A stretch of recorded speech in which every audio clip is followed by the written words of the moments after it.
This conference will now be recorded. Barbara Yoakum, Here. Doug Thornton, Here. Jeff Tillotson, Here. Mike Corbacero, Here. Kathy Norton, Here. Laura Schifrin, Here. Mary Jo Bohart, Here. Rebecca Bielecki, Here. Robert Schwartz, Yeah. and Dean Valier. Dean Valier here.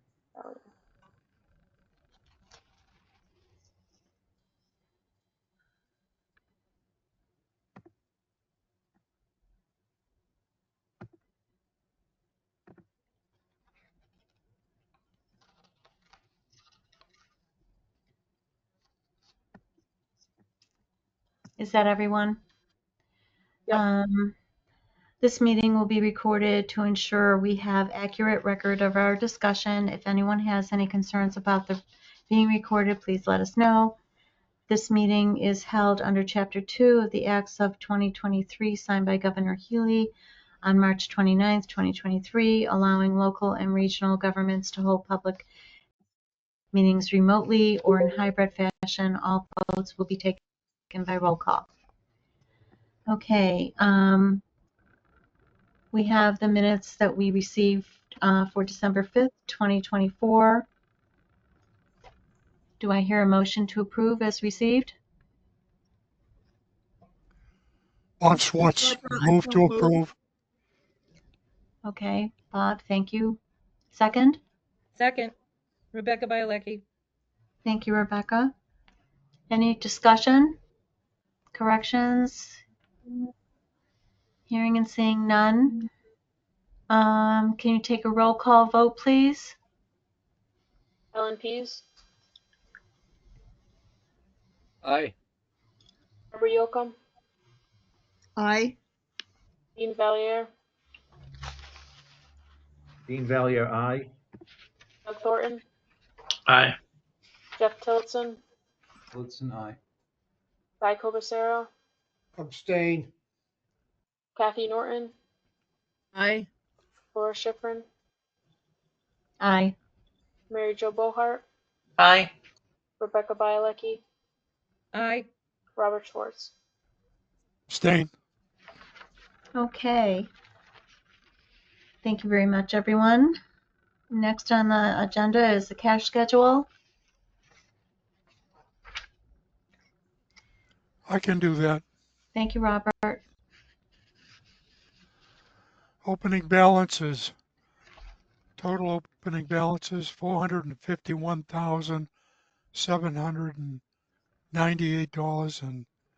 $451,798.62. Cash receipts, including transfers. Total is, let's see, cash receipts, transfers. Total receipts is $120,620.49, less the amount of the warrant and all cash disbursements. Balance after the warrant, $441,448.30. On deposit as of December 31, 2024, $441,448.30. That's the cash report, cash schedule. Okay. I'll entertain a motion to accept subject to audit. Guy Corbacero, so moved. Is there a second? Bob Schwartz, second. Okay. Any discussion? Any questions? Hearing and seeing none, could I have a roll call vote, please? Ellen Pease, Aye. Barbara Yoakum, Aye. Dean Valier, Valier, aye. Thornton, Thornton, aye. Jeff Tillotson, Tillotson, aye. Guy Corbacero, Guy Corbacero, aye. Kathy Norton, Norton, aye. Laura Schifrin, Aye. Mary Jo Bohart, Mary Jo Bohart, aye. Rebecca Bielecki, Rebecca Bielecki, aye. Robert Schwartz. Bob Schwartz, aye. And that's our list, Okay, Madam I Chair. think that's it. Okay, thank you all. For guest announcements and questions, do we have any guests with us here this evening? George, you're here. Yes. Would you like to tell us anything? Yes, Madam Chairman, I have just one item. Due to the closing of Nashoba Valley Medical Center, MART was recently notified of Mass DOT's award of successful grant application. The grant is funded through June of 2026. That means a year and a half for $278,000 for a shuttle service to Emerson Hospital from the towns of Air, Shirley, and Harvard, providing healthcare options for the many residents of the region negatively impacted by the recent closure of the Nashoba Valley Medical Center. We, MART, are working with the impacted towns to create this new service. We already met with Shirley elected officials and Air, and Monday we'll be meeting with Harvard. Thank you. Thank you, George. Do we have Senator Eldridge with us this evening? He's not in the room, so that tells me that he's probably running late. Okay, and we're running early. Week. So can we go into your administrative matters? Absolutely, absolutely, and we can be pretty quick this evening. And if the senator gets to join us, then we can go back to him if that's okay. I think that's your plan, Laura. Okay, Yes. thank you very much. So 6.1 proposed salary increase for Bernie Bernard. It goes by Bernie Cahill, principal planner, action requested. Bernie came on about 6 months ago, give or take a few business days. His work has been stellar. It's been outstanding, and we'd like to bring him up to the market rate. When I come in here for these requests, that's the gist of what I'm asking. And I'm asking for approval to raise Bernie's salary from about, it's down there it's in the bottom, but I'll go over some of his particulars in just a minute. We'll get to the numbers in a second. But the bottom line is that Bernie's been doing a lot of grants for us. He's written over $22.3 million in grants in the last 6 months for a variety of communities. Thank you, Karen, for all the details in there. Karen helped write this paragraph, working with communities to write 15 grant applications in a very short amount of time. Typically, I do a market analysis in that second paragraph. The salary is justified, it fits in, and basically what we're asking for is to raise his salary on a competitive basis as required in Section C, Item 14 of the MRPC Personal Policies and Employee Procedures Handbook. This helps with employee retention. It certainly helps. We have to be more competitive in this post-COVID era. So that's the report, and the resolution would be to raise his salary to $80,000 even. We had that in the draft. I probably hit the delete button by mistake. I'm so sorry. I must have deleted the resolution, but the resolution would be to raise Bernie Cahill's salary up to $80,000 per year, starting on, Holly, help me, we picked a date for the next payroll. It would be January 20, I think. It's obviously not. Okay. Second. No problem. Thanks, Holly. The 19th. Thank you. We start payroll on Sundays at 12:01 a.m. So Sunday the 19th. That's the gist of 6.1. Thank you, Madam Chair Lady. Commissioners, do I have a motion to approve? Guy Agreed. Covasero, I'll Okay. move the resolution. Okay, Till to it's be in second. effective January 19th. And who was the second? Until it's in, we'll second. Thank you, Jeff. Thank you, Madam Chair. Any further discussion? Hearing none, roll call vote, please. Alan Pease, Aye. Barbara Yocum, Aye. Dean Valier, Valier, aye. Doug Thornton, Thornton, aye. Jeff Tillotson, Tillotson, aye. Guy Covasero, Aye. Kathy Norton, Aye. Laura Schifrin, Aye. Mary Jo Bohart, Aye. Rebecca Bielecki, Aye. Robert Schwartz. Schwartz, aye. Okay, thank you all very much. Glenn, now 6.2. Thank you, Madam Chair.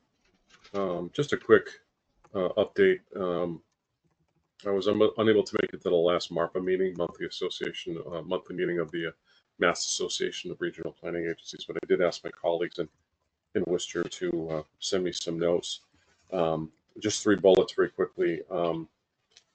We all know that we deal with an overhead rate. I do say that the MRPC's median rate for the last 25 years has been about 125%. We're running a little bit higher than that at 135%. But in the context of the other RPAs, where do they run? MAPC, the Boston base, is at 140. You can see the numbers there. They're at 124. Berkshire is at 140. North Middlesex 117. Old Colony down in Brockton at 101, and PVPC at 122. So just to give you a heads up, your organizations are interesting. You have an overhead rate. How do you compare with other agencies? We're basically in the median of the other RPAs. The retirement legislation on the second bullet, that's been moving slowly to basically protect the RPAs from having to pay full boat for all the retiree costs. Had gotten some traction. It didn't make the last section, so it's going to be filed again for the next session. So hopefully that'll be filed in the next 2 years, but we've been talking about this for 4 years. So we'll see what happens. So there's no new news on that. That's the point of bullet number 2. And then a couple of grant programs came out this month, and I don't want to steal anybody's thunder, whether it's Bernie who does this and Karen and her group. There is a handout that's an Excel file that talks about all the grants that are out there right now. A couple of highlight, there's a drought resiliency and water efficiency grant program. I attended a session on that. I think Karen did, or Bernie did also. It was yesterday or today. The Historic Preservations Project Fund is also out. On the Historic Preservations Project Fund, the only thing I really want to say is, with the 250th coming up, and technically if you're a history geek like me, the 250th really started in 2024, but it'll go through 2025 for certain events, 2026, and really through 2037. So this is a peak time. Many more communities will probably be going after these funds. They are dollar for dollar matching funds. So if you have any interest at all, in preserving some buildings, Grange halls, whatever, you might want to look at this program hard. If you need more information, just give myself or Bernie or Karen a call. We have a caller coming in, Madam Chair Lady, and I'm wondering if that, thank you, Polly, if that's our State Senator Jamie Eldridge. Yeah. Caller number 1, can you identify? Yeah, hi. Can you hear me, Glenn? This is Peter Cunningham from Groton. Oh, hi, Peter. How are you? Yeah, good. The GoToMeeting app is not working for me. I can't get in at all. That's why I called. But you joined us. I am here. Thank you. So we'll mark you down, and you are not Senator Jamie Eldridge, our guest speaker. So thanks for joining us, Peter. Always nice to have you. No, I can imitate him, but no, I'm not Senator Eldridge. Impersonations are welcome. Madam Chair Lady, that concludes 6.2, and 6.3, I can finish that in just a second. And I'd like to, Holly wrote this, and this is her thing. But the bottom line is that we're saving some money, and we always try to do that. We are entrusted with the proper administration of public funding, whether it's supplies and paper, if we can save money, or if it's money in other areas, we try to do that. So basically, Holly got contacted by an organization, and we have contracted with them to save us some money. Holly, can I just turn it over to you? Can you give us some more background and talk about this? And then if you want to talk about the photos that are below, I'll hand you the football and I'll stop talking, okay? Sure, thank you. as Glenn said, I recently started doing a cost comparison for our supplies for the office. And after comparing 3 or 4 different sources, I found that Amazon was going to save us some money. So I put in 1 or 2 orders through Amazon, and lo and behold, Staples Advantage, which is who we were using before, called to find out why our orders had slowed down or stopped. So after talking to Andrea Whalen, who's our senior account specialist, she had told me about this program that, being a nonprofit, we would be able to participate in if we were interested. So Glenn and I took a little deeper look into it, and we did sign up. And Kayla, if you can scroll down just a little bit, the company is called Sourcewell. I did actually put a link there because any government agency or nonprofit can sign up for this if they're interested. But I did give a few examples on where we now are saving money. We use the trifold paper towels in the restroom. We were paying almost $36 for a case, and now it's just under 30. My favorite is the batteries. We go through batteries for, inside the mouse or different things like that. We were paying $28.39. Now it's down to $13.82. So as you can see from the few examples I gave, we do actually save quite a bit of money. So if you're interested, feel free to go to that website, and maybe it's something your town would want to sign up for. I don't know.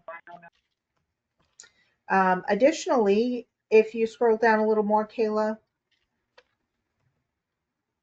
in December, we decided that we would hold a holiday get-together. We didn't do anything for Thanksgiving. We are so limited on our time together in the office, so it's hard to come up with a time that everybody is available. But we did find a day, and everybody was there, and we had a great time.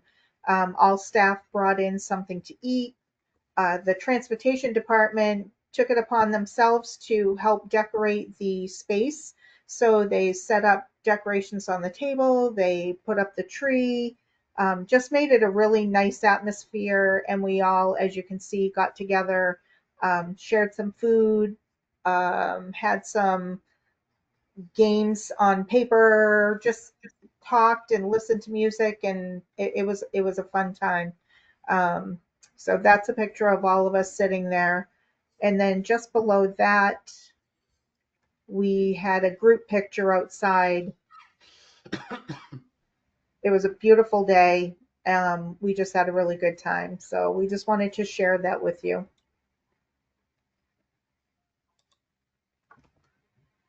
Thank you.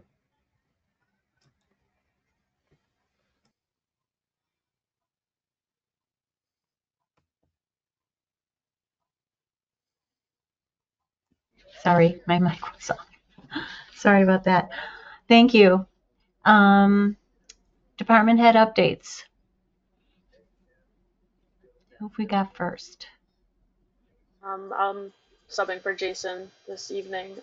There are no new updates at this time for the GIS department and IT department, but you can check the Mr. Mapper link on your screen for all the projects.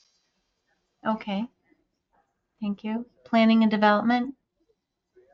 Is it Karen? Madam Chair, can you hear me all right? I can. So, Glenn mentioned the monthly grant opportunities.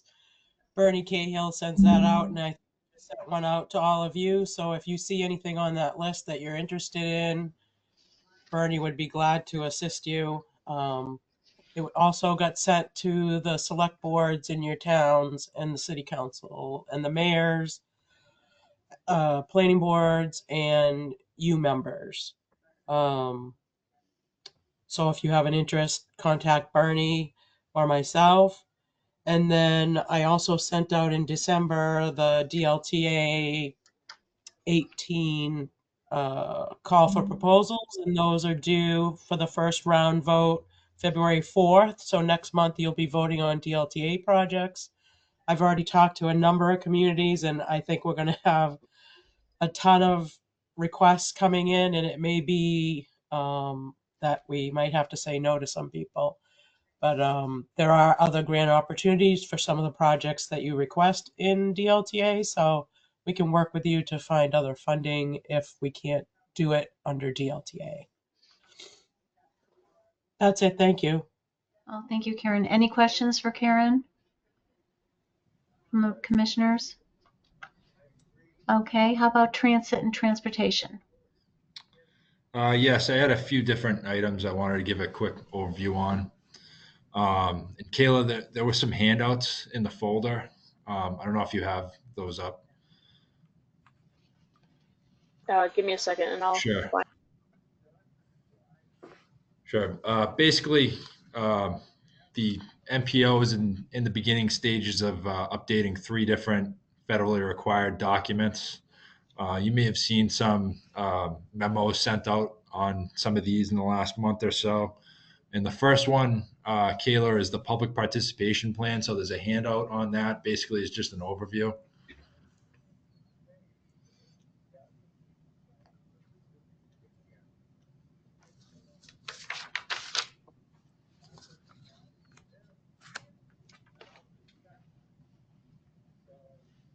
Yep, that's it.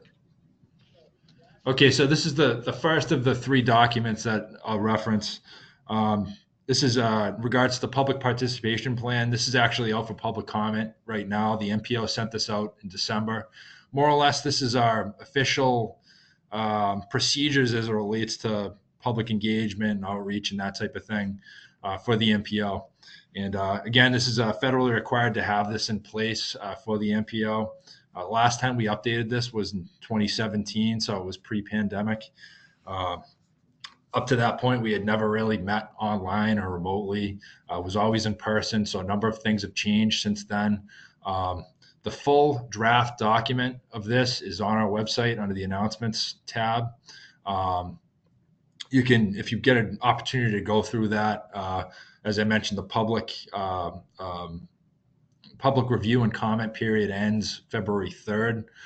You can reach out to me with comments if you have any. This is just a short overview of some of the changes that you may see. Basically, we left it substantially the same in terms of the overall goals and principles of the document.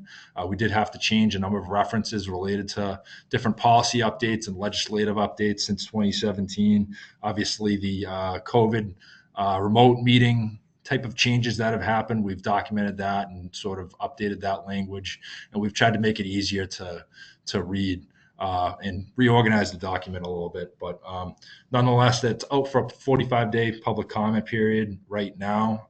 The MPO will review the comments at the February meeting and vote to endorse this. So that's just a heads up on that. The next handout is about the Transportation Improvement Program.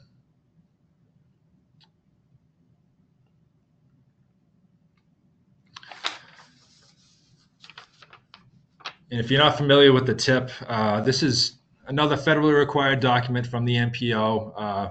This lists all federal investments in the transportation system in the Montezuma region. There's a lot of analysis that goes into it. The MPO is responsible for prioritizing a number of projects, carries highway and transit projects in the region. Over the next several months, we'll be going through the process of updating this and coming up with the federal fiscal year 26 through 2026 through 2030, if you believe it or not, plan. So that's the majority of our work in the next few months. So we'll be updating that list.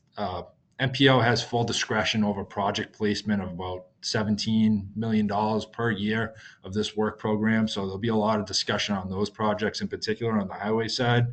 Staff's in the process of updating all statuses on projects. We've been in close contact with Mass DOT and various project proponents, design consultants, and over the next few weeks, we'll have a lot of that information gathered, and we'll be bringing that before the MPO for discussion in February. And the idea is to have a draft tip available for public comment in April and come back in May and endorse it as we have the last several years. So this memo went out in December, and we're asking all communities with projects that are listed on the tip to talk to your design consultant, reach out to us, and give us an update on them so we can be well informed when it comes to prioritizing some of these projects. Question, Brian? Sure. Yeah, Peter Cunningham from Groton, and I finally was able to get into the meeting. Sorry I'm late, but on the tip, does that also that includes rail trail projects too? I believe, doesn't it? Yep. Any project that has any federal investment. So the rail trail projects that are listed on there right now are what's called Phase 2 of the Twin Cities Rail Trail construction. That's carried in 2026 and 27, I believe, as of now. There's a North Central Pathway project, the bridge reconstruction in Gardner on there in 26, I believe. So that's been part of the discussion. It will be going forward as well. That's not on our MPO discretionary list. So we don't directly prioritize those particular projects, but we do carry it on the tip, and we do analysis related to that as well. So yes, if it has any component of federal funding, we have it on this. Yeah, my question specifically, I guess, relates to the National Rail Trail, which runs from Air up through Groton on into Pepperell.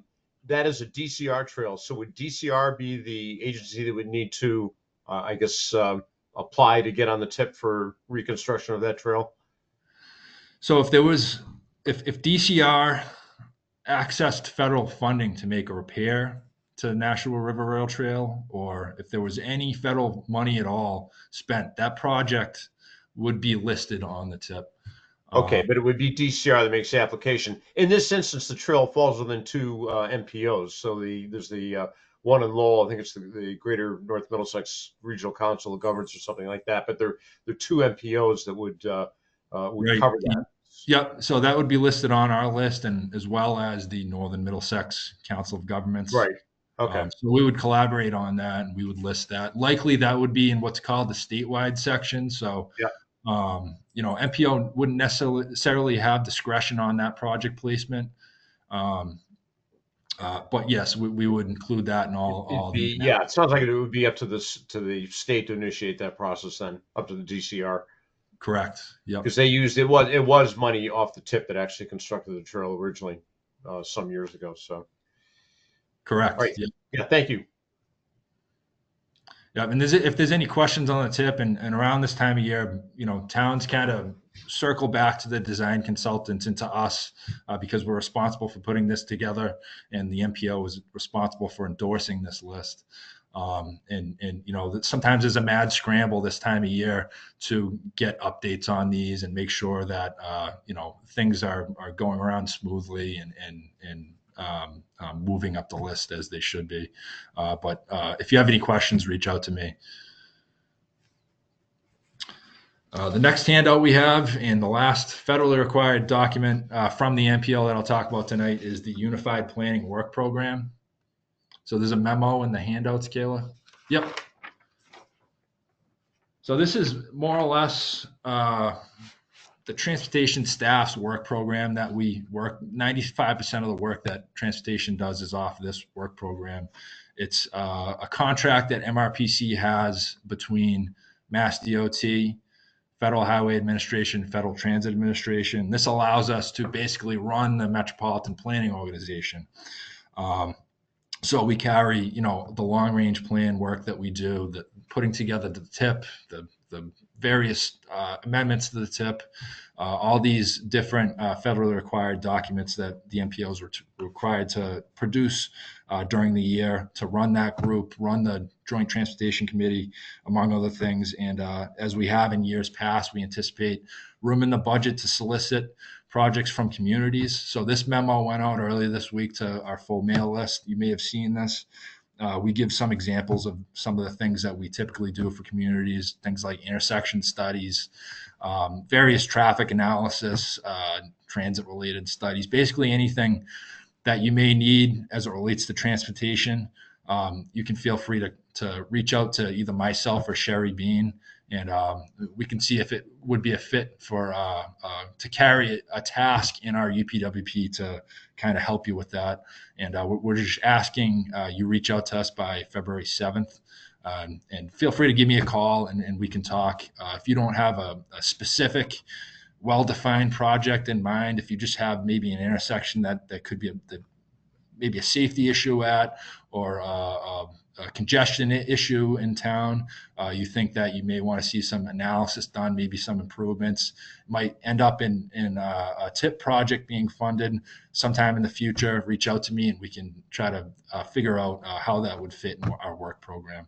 And again, this is goes by federal fiscal year, so we're working on our work program that would start October 1st, 2025 and run through September 30th, 2026. So this is federal fiscal year 2026. Again, the information is available on the memo, and feel free to reach out to me at any point. The last handout that I have is in relation to a caucus that we're holding. And there's an invitation, Kayla. It should say you're invited on the handout. So this is our sub-region election caucus, which will be deciding on representatives to our 4 sub-regions, the MPO. Basically, the MPO is comprised of 10 signatories that vote on everything. We have representation from Mass DOT, from MART, from MRPC, the chair, also the 3 cities, Leominster, Fitchburg, and Gardner, and 4 sub-regions. So we take the sub-regions were created by geographic location, and also they're all about $30,000 to $35,000. 30 to 35,000 people total within each subregion. So we've had these subregions for a number of years. What we intend to do is to gather people together in caucus and determine who would be representing each subregion. So we have a date set for February 13th, and this notice went out to all town managers and CEOs earlier this week. We're asking them to appoint somebody from town to attend this caucus. And we'll do some follow-up in the next few weeks. So this is important because we're trying to re-engage members. It's important to have a quorum at these MPO meetings because there's a lot of official business that needs to take care of. So that's sort of the effort behind this. And I'll follow up with this again next month's meeting. Hopefully I have a better idea of who will be attending this. We're trying to get attendance from each of these sub-regional communities. So informational purposes right now. We do also have a snow date in case February 13th is a weather event. On the handout you see right now, it says February 19th, but we amended that. It's going to be February 20th. We made that change before we sent that out to town managers earlier this week. So again, questions on this, feel free to reach out to myself. Hi, May. It's Jeff Tillotson from AIR. Are you looking for folks who are employees of the towns to be appointed by the towns, or is this also a role that a volunteer member of a board or another member of a board could fulfill? So this is according to our MOU. It's open. So we asked town managers to appoint somebody to go to this caucus. At the caucus, the subregions will gather and determine who would be the representative. In the past, we've had a number of select board members. The issue with that is most notably, we have our MPO meetings at 1:00 the third Wednesday of the month. So, if you're a member of a select board and also an MPO rep, you may not be able to make those meetings. So we ask them to designate somebody to go in their stead if they cannot make it. We're encouraging basically anyone who is available. More often in recent years, we have had more DPW department heads, planning board members, professional planning staff at these meetings because they're able to make the meetings and they're more sort of up to date with the information.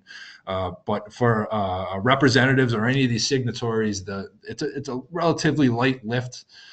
We send out an agenda a week before the meeting. We ask people to review the information, and the meetings typically last about an hour, hour and a half or so. And again, this is to be able to conduct business as we're required to as an MPO. Thank you. I understand that. Are the meetings in person only, or are they hybrid? No. We have remote meetings. We have for remote, yes. a few years. Yep.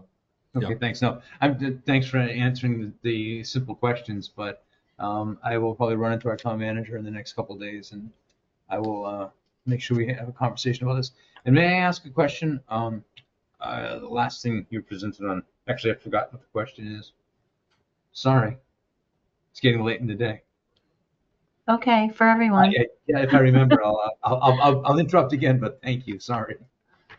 All right, Jeff. Thank you, Brian and Sherry and all the staff that's doing so much. Appreciate it. Does anyone have any questions under this open time that we have? Anything you want to bring forward? Excuse me, Madam Chair. I did remember my question. Jeff, okay. Yeah, the last memorandum about the UPWP project solicitation, I'm kind of curious. We've recently gone to a town-wide traffic, maximum traffic speed here in Ayer, and I believe Shirley's done it also. Whether or not you like it or not, it's not the discussion I want to have right now, but have you all done any kind of analysis on a town-wide speed of, say, 25 miles per hour versus 30 miles per hour, or is there any data in the background that can support a conversation about that, I guess, is my question. About the merits of going to 25 miles per hour? I think it's a discussion. I'm trying to think. I'm wondering if anybody's done a study of any sort around dropping the town-wide speed limits. I lived in a community 30 years ago. 25 years ago, we dropped the speed limit. Worked out beautifully. But is that everywhere? Like state roads as well as back roads? In Ayer, it's 25 miles per hour unless otherwise posted, which is always crazy. In Massachusetts, that's how it works. But yeah, and I believe Shirley is the same way now. Shirley did pass that at the last town meeting. Yeah. And is it 25? Yeah. In Ayer, it's 25. Yeah, I believe it's Shirley. 25 also, yes. Yeah. Yeah. We have not done a lot of analysis on that. One thing that we have done in the past often is the community will look at speed limits on site-specific locations, and we'll take a traffic count. And typical engineering standards go to the 85th percentile speed, which means basically you take traffic as it's naturally flowing, and the 85th percentile speed. So 85% of the cars would go under that level, 15% over that level, and that's typically what is recommended to post speed. When you look at town-wide type of policies where you go to a 25 mile an hour limit where it's not previously posted, you can get into situations where whether it's an urban road or a rural road, there may be sort of a merit to kind of look at it in a context sensitive way. We haven't done a lot in that area, but we certainly have a lot of data related to speed counts and that type of thing. And as I mentioned, we could do site-specific type of analysis. If there's a particular roadway that's particularly troublesome in town, we could take some counts and sort of come up with some recommendations in that way. Okay. Well, thank you. Having read more than my fair share of traffic analyses, I appreciate that. I was just kind of curious because it has come up recently. The town did pass it, and just curious if you had done anything about it. It's okay if you haven't, but if there needs to be a request, I'll speak with the folks here about it. Thank you very much. Yeah, I mean, often these projects, sometimes there is a clear cut, a scope of work that communities may have for a project. Sometimes there isn't, and we're always willing to talk and to see if it may fit within our purview and within our budget as well. So I encourage everyone to reach out to myself or Sherry by the 7th of February, and we can have a discussion. Or if you have a specific project in mind, we can kind of put it on our list to consider. Thank you, Brian.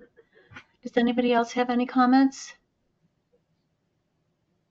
Laura, is this the time to bring up a different subject, or would that be? This is an open session just before we adjourn. So yes, did you have something you wanted to bring up? This is Barbara. Yes.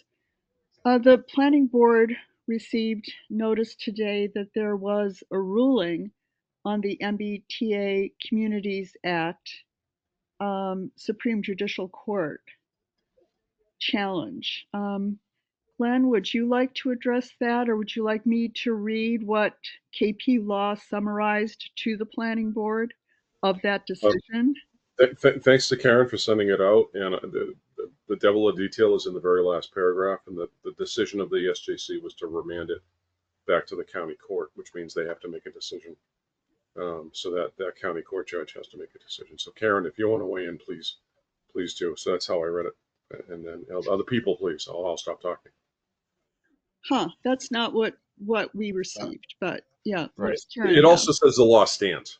I mean, it's a statute, so we have to comply with it. That was the other part. Okay. So that was our take over here, was that the law stands. Yes, the law stands. But the regulations had to be rewritten. The guidelines. The way the regulations were rewritten, it was unenforceable. Yeah, if I may, the promulgation of the regulations was not done from my understanding, was not done properly. So the governor's office is going to promulgate the regulation, but the underlying MBTA zoning will stand. It's just unenforceable as it currently is my understanding. And from what I'm talking to the attorneys this morning, and they're expecting to get it done in the next 10 days. Believe it or not, we'll see how it goes. I'm sorry to jump in, but yeah, promulgation was the word that got me really curious about it. I'm sure there'll be more coming. Peter has his hand up. Peter hit the wrong button, so I'm putting my hand back down. Okay. So okay. Can I just say a couple things, Madam Chair? Karen? Please, yes. Karen. So yes, the EOHLC did not promulgate the guidelines properly, and what they wrote is unenforceable. So it's remanded back to EOHLC to reissue the guidelines, so there's an enforcement arm of that. So that's what we're waiting for now. Stay tuned. But Milton lost. Yeah, so the bottom line is that it is constitutional. I think that's what they were challenging. Yes. Right. It's constitutional. So right now, the devil's in the details. They just need to rewrite what the, not sanctions, but the penalties are. Right. Is that correct? Right. Okay. Right. Okay. Thank you. They didn't have the authority to take the grants away because they didn't promulgate the guidelines properly. So they didn't follow the proper procedure. So they found that it was unenforceable. Okay. So they have to follow the proper procedure, and then they'll be okay.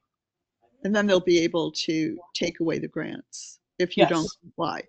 Yes. Right. So it sounds like that's eventually where we're going to land, is what I'm understanding. Yes. Right. Okay. Thanks, Karen. And Barbara, I did send that to Bill and Mark. The court result. Yeah, I didn't realize it had been remanded, but yeah, that's very interesting. Yep. Okay, thank you. Okay. Any other comments? I just wanted to say that I really like your group pictures. So thanks for sending them to everybody. I especially like the outside one, the one you did outdoors. So, if no one has any objections to adjourning at 7:46 p.m., I will consider us adjourned. Any objections? No, sounds good. Have a good month. Thanks, Take care. Laura. Stay well. Hi, everybody. Glenn, Thanks. See you around next month. Yep. Bye. Glenn, do you think we will reschedule with Jamie Eldridge? Yeah, we'll have to. Absolutely. Oh, That's good. I never Yeah, I was brought up. looking forward to hearing from him. yeah, I think we all were. So Good I'll point. hop Check on that that out. tomorrow morning. Okay, thanks, Glenn. Okay. No problem, Barbara. You take care. Thank He's got a lot to you. say Bye, about the everyone. hospital. Yeah, Have a good year, everyone. Take care, everyone. Bye. Bye.